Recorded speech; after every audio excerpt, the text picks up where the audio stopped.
In this episode, we will examine the macroeconomic factors that contribute to the formation and the end of bubbles and relate these elements to various behavioral concepts we have discussed previously. When bubbles start to develop, several macroeconomic themes are typically present. Monetary policy that allows for easy access to funding through low interest rates, increased money supply, and accessible credit can contribute to this process. The regulatory environment also plays a role, as limited oversight and deregulation may lead to higher risk levels in financial markets.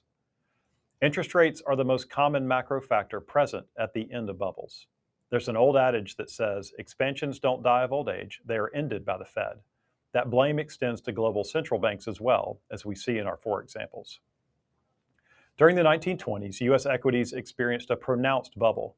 Contributing macroeconomic factors included low interest rates and minimal regulatory oversight, while behavioral elements such as overconfidence and loss aversion further amplified the speculative environment. The subsequent reversal occurred following an increase in the federal funds rate. In the 1980s, both Japanese equity and housing markets developed significant bubbles. Key macroeconomic drivers were sustained low interest rates and substantial capital inflows targeting stocks and real estate. These conditions, combined with behavioral factors like the Icarus effect and fear of missing out, or FOMO, led to accelerated market exuberance. The eventual reversal was triggered by rate hikes from the Bank of Japan. The 1990s saw another bubble in U.S. equities. Low interest rates and elevated money supply levels fueled the economy, while herding behavior and FOMO contributed as psychological catalysts.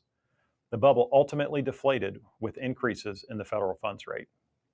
Finally, in the mid-2000s, the U.S. housing market underwent a notable bubble phase.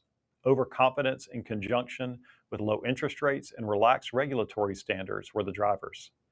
The bubble collapsed as the Federal Reserve raised rates. Market bubbles are influenced by broader economic conditions. Typically, they begin with a regulatory change or innovations and are affected by financial conditions, such as low interest rates and high liquidity.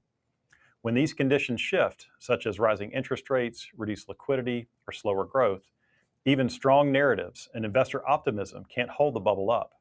But investor psychology and economic factors contribute to the cycles of market expansion and contraction.